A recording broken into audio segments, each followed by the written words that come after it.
Hi, everyone. My name is Melinda Hain McMahon. I use she, her pronouns, and I'm the Associate Director for Housing Operations here at Rhode Island School of Design.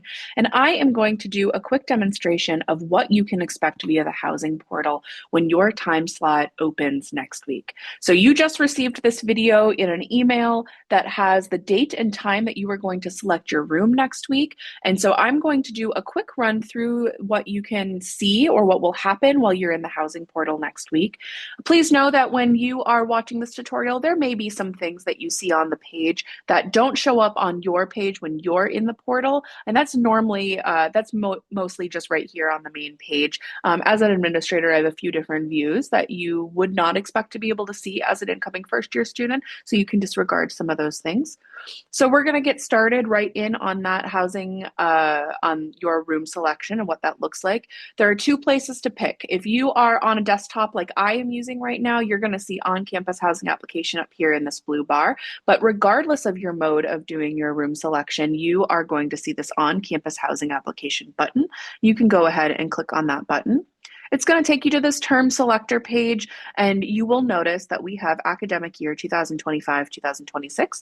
This is the same place that you had started your application, and this is where you're going to go through room selection as well. So you can go ahead and click that continue button, and you will land on a familiar page, the first year room selection prep. And from this, you can see that you are either going to check individual selection, create edit groups, or you can go back and update your profile page.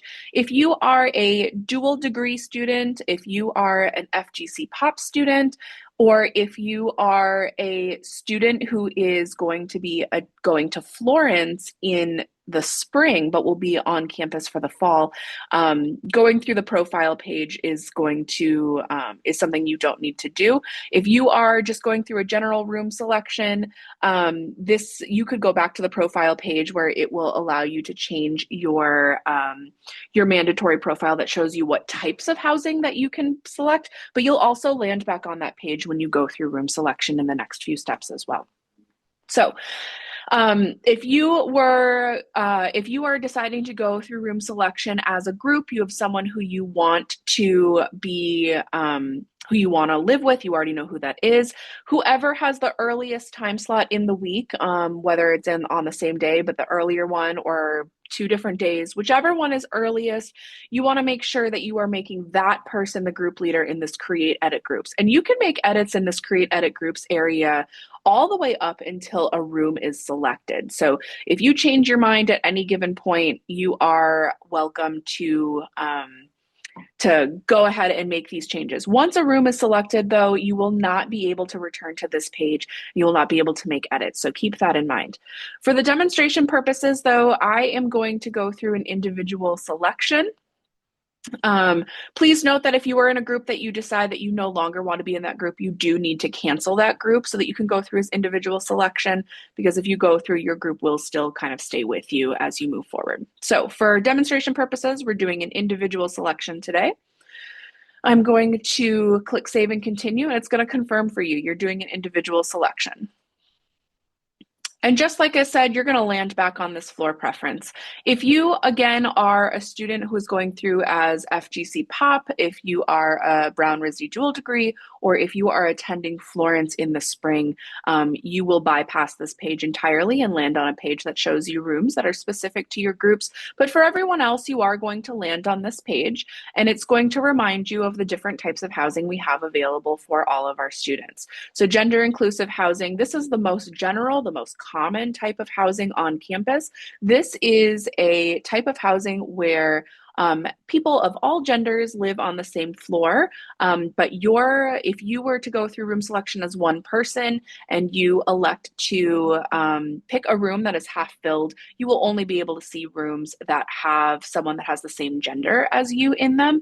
And the same being with, if you pick a fully empty room, only other people who have the same gender of you will be able to select the other space in that room. The other thing is that if you wanted to pick a room, if you do have a roommate group where you and your roommate have different genders, this is the other type of housing that you can live in. You are more than welcome to pick a room on any of these floors together. Next is the gender-free floor. This is for anyone to live with anyone, regardless of their gender or any identity. And these do not adopt a specific gender designation when a bed is selected, meaning that if I, Melinda, who uses she, her pronouns and identifies as a woman, if I were to pick a room, anyone, including my friend Brendan, who is male, he could just pick the other bed in that room on this floor. So keep that in mind when you are considering gender free. Anybody can live with anyone regardless of group or gender designation. Next is a single gender floor, and this is for folks who are interested in living on a floor with only people who have the same gender as you. So the entire floor would be all women or all men, and including your roommates, and like I said, everybody on the same floor. And then there's notes for your Brown RISD dual degree, first generation to POP pre-orientation program. First generation to college pre-orientation program. I put that POP back in there. These folks already have their designations. They're going to bypass this page entirely. And then the last one is no preference. So if you are open to living wherever you are living, to wherever you want to live, or it doesn't matter where you live, I would honestly pick no preference. It's going to show you the widest amount of spaces on campus, regardless of the designation of gender-free or gender-inclusive housing. The other thing is that if you are a student who is in a roommate group with someone who is Brown RISD dual degree or first generation to college pre-orientation program, they are going to pick your room for you, and you should select no preference. So keep that in mind. If you are in a roommate group with someone who is Brown RISD dual degree or first generation to college pre-orientation program, you should select no preference so that they can easily put you into the room with them when they pick their room. Okay. So from here, you're going to pick the living environment that you prefer. For me, I'm going to pick no preference so that I can see all of the available spaces. And I'm going to click save and continue. Because I have a time slot, this page is now going to show me all of the available spaces, all of the buildings that have available spaces in them. So I'm really interested, my top choice is to live in Nickerson Hall. And so I'm going to choose Nickerson Hall, and it is going to automatically show me all of the spaces that are available in Nickerson Hall that meet my floor preference that I had just indicated. And again, I chose no preference, so I can see everything. Now, let's say that I'm looking for just double rooms, and I'm interested in Nick, but actually I'm also really interested in North. It is going to show me any of the available spaces in Nickerson and North that identify as double rooms. Maybe I'm looking just for a single room. If I click the single room over here, it's going to refresh and it's going to show me all of the single rooms so that I can very easily select a room that meets what I'm looking for.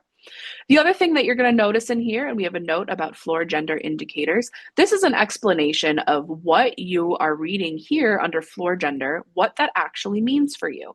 So gender dynamic, this is just our system's way of saying this is gender inclusive. So these are the same markers that I just went over in the last page, and it's going to explain gender inclusive, a male or a floor with only women, a floor with only men, and gender free.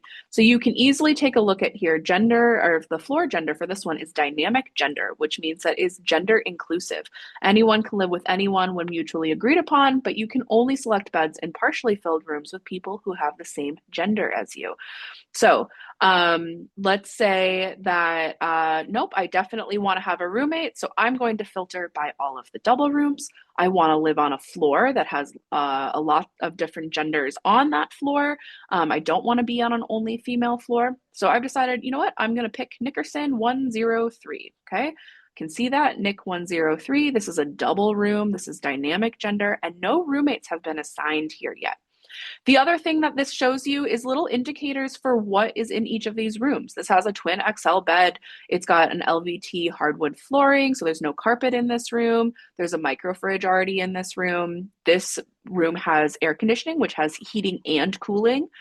And then there's an elevator in this building as well. So that's really helpful information for me. If there was someone that was assigned into this room already, it would change from saying no roommates are assigned to there is a roommate here. And for additional information, you could click show room info, and it's going to show me both of the beds in Nickerson 103 are vacant. And here's a little extra information about those room attributes. We can go back and we're going to move forward because, yep, I absolutely want to live in Nickerson 103. You can see that there's 2 beds available here. And I'm going to click select.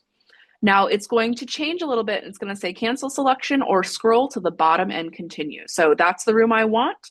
If I decided that I didn't want this room anymore, I could click to cancel.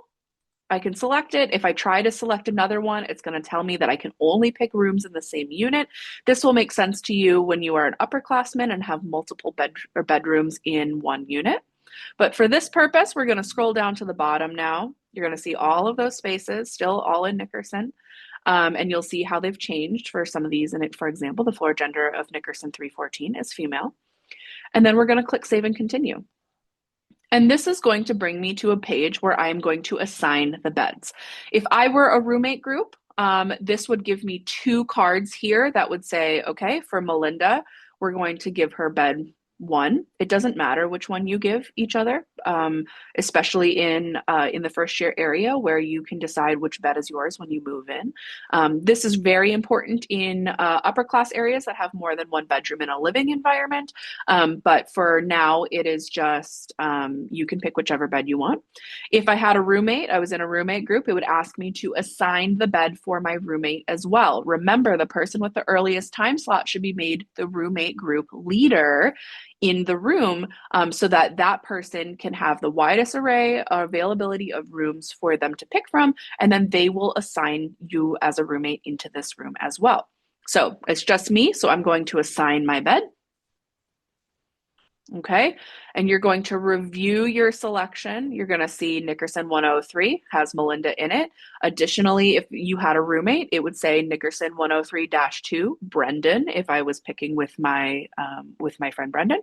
And then we're going to click confirm my booking below after reviewing. Once we confirm my booking, you'll see that it is thinking for a second. This is telling our internal system, yep, Melinda's picking this room and we are all set. So application status, it's going to tell us, I started my application way back in March. I've been in the system for a while. I have a room reservation for NIC 103, and I've signed my housing license as of May 8th, 2025. And then additionally, it's going to show me I picked room 103. It's a double room with AC, Nickerson Hall, and the cost per semester is $86.38. And then you can see, here I am assigned into this room. If I have another person that if you pick the other bed in my room, you'll be able to send me a message through the housing portal and say, hey, we're roommates, how fun. And your name will appear under mine. And then additionally, it shows you what the meal allotment for the upcoming academic year is going to be for the 25-26 academic year. This meal allotment is subject to change, but we do think that this is going to be the final outcome for our dining. And so you have completed your room selection process at this time, and you can just return to the housing portal homepage, and you're done. You can log out from here. You will notice, though, that your housing portal front page has changed now, and it is going to tell you that you are checking in for fall 2025. This is your building, your room assignment, your check-in date, and your checkout date. Please just note that for your check-in date, it will be different. This is the contract date. This is the date that our residence halls are technically open. As an incoming first-year student, you will be arriving earlier than 9/1, and you will get more information about that in the coming weeks. Additionally, if you have roommates, this will update, and it will tell you who your roommates for the upcoming academic year are going to be. So you always feel free to return back to this to take a look here. Additionally, if you go back into your housing application and go back into here, it will land you on an academic year room assignment page, and it is going to give you all of this information again. So if you have any questions or concerns at any time, you are always welcome to give us a quick call or send us an email. We are going to be available all through room selection and are happy to answer all of your questions. So please let us know how we can be helpful. Thanks so much for watching this tutorial, and good luck with your room selection.